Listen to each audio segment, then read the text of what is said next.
Bonjour et bienvenue dans Aiguillage. Aujourd'hui, un club qui a opté pour la construction et l'ouverture au public d'un grand réseau. Un plateau de 200 mètres carrés, 600 mètres de voies sur lesquelles peuvent circuler jusqu'à une vingtaine de trains simultanément.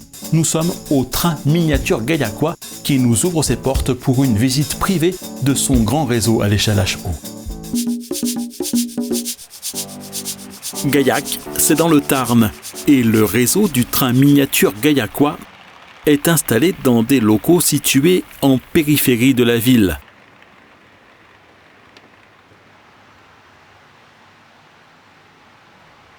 « 200 mètres carrés de plateau, c'est grand, et on s'en rend compte dès notre entrée dans le local. Alors, un plan simplifié du réseau ne nous sera pas inutile pour nous aider à nous repérer. Nous nous trouvons à l'entrée du réseau. Les visiteurs découvrent ici en premier lieu la ligne TGV qui fait le tour complet du réseau. Et sa gare.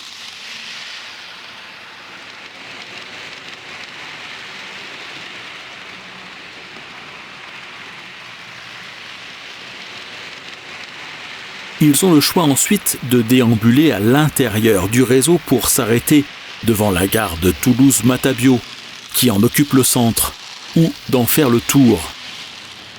Ils arriveront alors à la gare de Lexos, puis à celle de Rabastens, en faisant éventuellement un crochet pour passer dans le dos des contrôleurs du réseau, qui le supervisent depuis un poste de commande surélevé situé le long du mur qui fait face à l'entrée.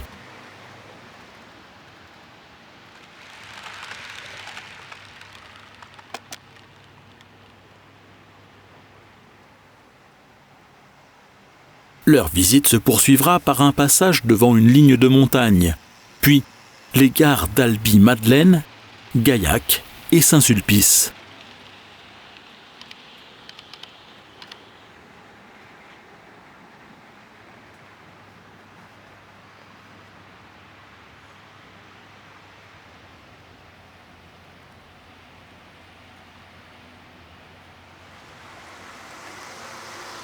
Rares sont ceux qui se contentent de ce simple premier tour, qui est loin de permettre d'avoir tout vu de la maquette.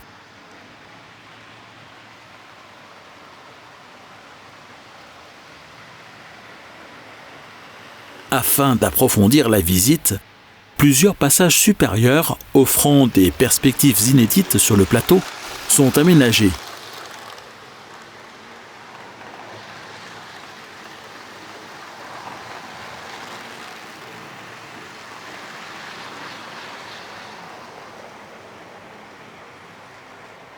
Le réseau est constitué de 3 circuits imbriqués. À l'extérieur, un grand ovale en fait le tour. C'est une LGV sur laquelle les TGV circulent à grande vitesse, sur de longues lignes droites. Ce circuit dispose de plus de 100 mètres de voie. On y aperçoit tous les types de trains à grande vitesse existants. Sud-Est, Atlantique, Thalys et même TGV Postal.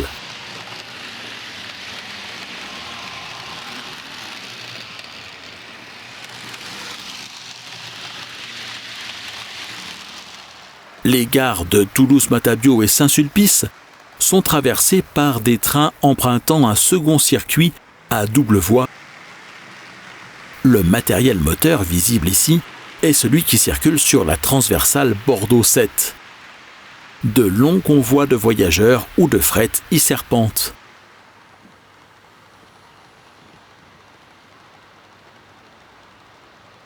Enfin, une voie unique non électrifiée voit passer des trains de taille plus modeste, qui ne peuvent se croiser qu'en gare.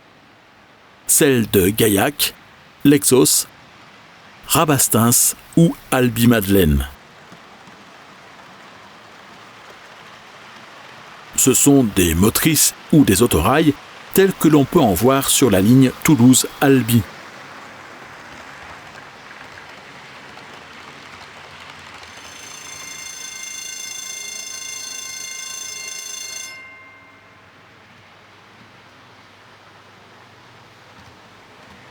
Débuté il y a un peu plus de 20 ans, le réseau est encore en pleine construction ou rénovation, et une partie de ses décors seulement est achevée.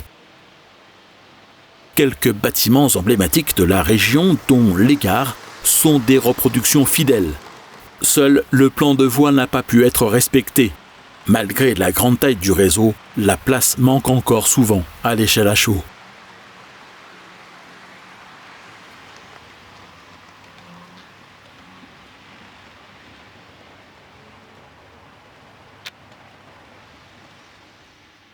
Côté pilotage du réseau, on reste dans des choses très impressionnantes. Voici tout d'abord le poste de contrôle. Sa taille est adaptée à celle du réseau.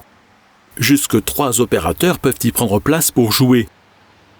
Même si en raison de sa taille et du nombre de trains pouvant circuler simultanément, le réseau est très largement automatisé, les membres du club peuvent, s'ils le souhaitent, décider de l'envoi de tel ou tel convoi sur telle ou telle partie du réseau. Les 3 principaux circuits sont en effet interconnectés par des voies de raccordement. Plusieurs va-et-vient sont par ailleurs entièrement automatisés. Et tout cela est géré dans une pièce très particulière des locaux du club, qui renferme toute la logique de l'exploitation du réseau. De là partent 60 km de fil électrique. Mais oui, vous avez bien entendu, reliés à 3000 relais. Daniel fait partie des initiés au sein du club. Pourtant, il ne l'a rejoint qu'il y a 3 ans. Passionné de modélisme ferroviaire, il passait régulièrement devant le bâtiment qui abrite le train miniature gaillacois. J'ai connu il y a 3 ans. Je voulais toujours m'arrêter et un jour je me suis pris, je me suis arrêté. Et comme bien d'autres, il n'en est jamais vraiment reparti. Si certains de ses collègues du club s'intéressent plus particulièrement à la construction des décors du réseau, ce qui passionne le plus Daniel, c'est la partie qui se trouve juste derrière lui. Derrière, il y a la pièce, la boîte à relais, où tout est géré électroniquement dedans, avec des inverseurs, suivant toutes les zones. On trace le circuit pour que le train parte d'une gare à l'autre, et on peut faire partir de la gare d'arrivée sur le même circuit en sens inverse un train différent. Oui, il y a pas mal d'automatismes dessus, qui sont gérés par relais. Voilà, avec des interdictions pour éviter toute collision entre les trains. C'est des relais PTT. D'où on a, on va dire, 4 tensions différentes sur le circuit. On a le 5 volts pour l'éclairage, le 12 volts pour la voie, le 24 volts pour les détections et le 48 volts pour les aiguillages. Parce que les aiguillages sont montés avec double relais dessus. Et les membres du club fabriquent également leur propre carte électronique pour la gestion du circuit. C'est des cartes qui gèrent, on va dire, c'est pour la temporisation. Temporisation à l'entrée de gare, par rapport aux zones aussi. Vu la taille du réseau, il y a toujours quelque chose à créer ou à améliorer. Daniel et ses collègues cherchaient au moment du tournage de ce reportage une animation à ajouter sur la ligne de montagne. Après, il y a un arrêt en plein milieu de la montagne où on est en train d'essayer de brancher le téléphérique pour que quand le train se stabilise, c'est, on va dire virtuellement, pour faire descendre les passagers qui prennent la télécabine pour aller en haut de la montagne. Et ainsi, le train peut faire l'aller-retour avec la gare d'en haut. Et de nouveau, en descendant, il se réarrête pour reprendre, on va dire, virtuellement les passagers. On est en train de calculer tout ça.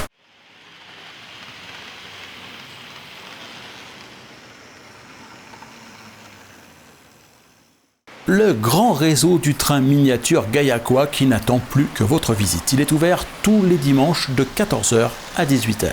La semaine prochaine dans Aiguillage, nous ferons un voyage dans le temps, une visite au musée 1900 de Lagrasse dans l'Aude, où nous pourrons même vivre une expérience en 4 dimensions, un voyage à bord de l'un des anciens tramways reliant Lézignan-Corbière à Saint-Pierre-des-Champs, que nous ferons grâce à une maquette construite par l'association des modélistes ferroviaires au doigt. Aiguillage, ce sont chaque semaine 2 nouveaux reportages, les rendez-vous du lundi dans lesquels nous nous intéressons à toutes les formes de pratique des loisirs ferroviaires et un reportage découverte le vendredi consacré au modélisme ferroviaire et au patrimoine ou à un chemin de fer touristique la dernière semaine de chaque mois. Pour être sûr de ne rater aucun de ces prochains reportages, abonnez-vous à la chaîne YouTube d'Aiguillage.